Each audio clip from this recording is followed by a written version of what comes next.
appreciate the muscle and the mass that this red presents to us when he's a hog that I think is probably not as big and as elevated as what would be ideal, but boy, you gotta love the center body, the depth of four-ribbon flank, the mass and the power down his top and out of his stifle. I guess again it comes.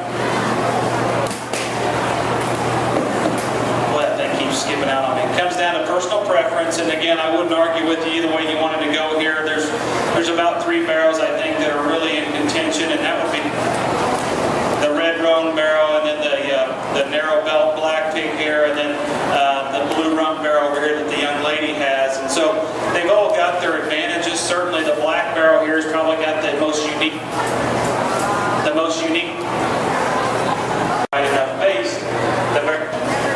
The big blue butt barrel, the young lady in the blues driving there, as big an outline skeletal extended hog as we've seen today. Really, really square out of his blade, powerful out of his hip and stifle. Does he set him down as square at the ground when he goes away from you, as I would consider ideal? Maybe, maybe not. And then the red roan barrel here that just came out, a hog I've already preached to you about. Maybe one concern I would have with him would be the knee there, both of his front knees. He just wants to buckle over there a little bit and doesn't hit the ground quite as true, quite as square. So there you have it. Hopefully you've made up your own mind. I'll give you my opinion, and then we won't differ in terms of our opinions. I won't argue with you the way you want to go. So for me today, the barrel that suits me the second best is the bigger outline, more extended barrel. This blue rump barrel here will be your reserve. Congratulations. Good job.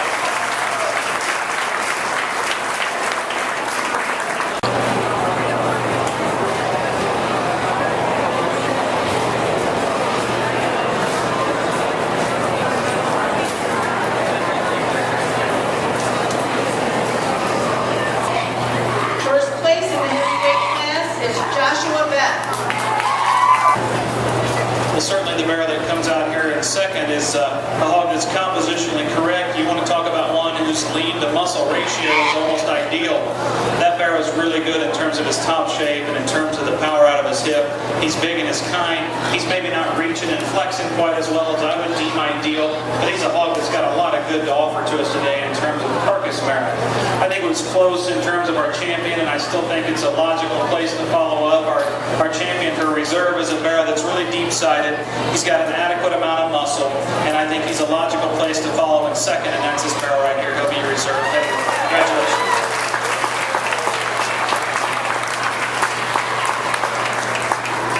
That's enough. The quality I've seen here today, and you all in the ring and outside of the ring are to be commended on the quality that you put out here. Really representative of what we're trying to do in the show pig industry today in terms of keeping them functional, keeping them sound, and still maintaining some muscularity with some eye appeal and some show ring look and some balance to them. And so all 3 of these gilts do an exceptional job of really combining those traits that I'm looking for.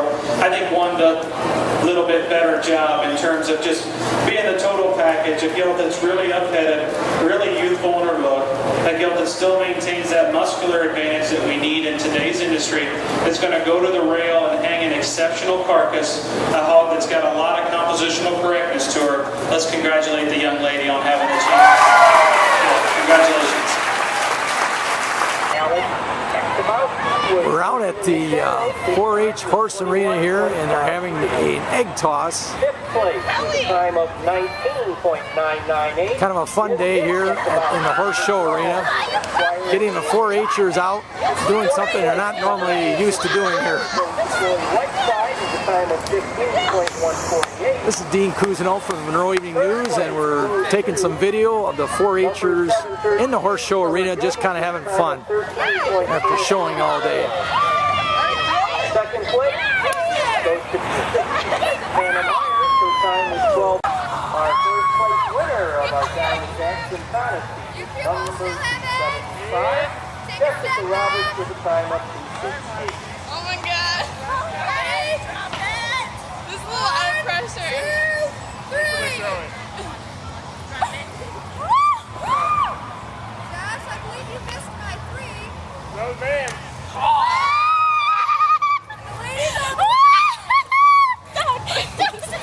Alright guys,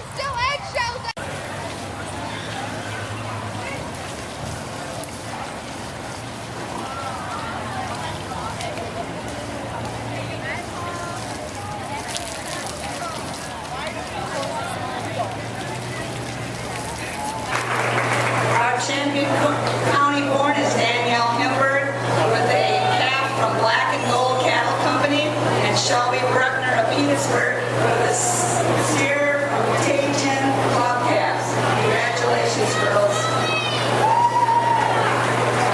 As well, I like their calf for her with the base and volume, structure and volume, and some femininity. She certainly excels in those regions. I think she's an outstanding female to start off with within a single entry. Let's give her a nice round of applause there. We're doing an outstanding job. Thank you.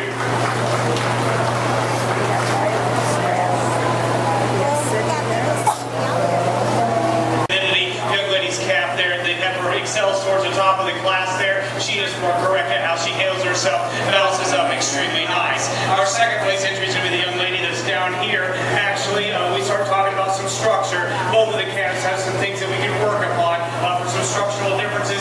Young lady's calf there, maybe just a little over-conditioned at this stage of the game. But once again, it's a little bit stouter about her circumference of bone. Just a touch more correct, I believe, how she handles herself off of those rear legs in comparison to the young lady's calf.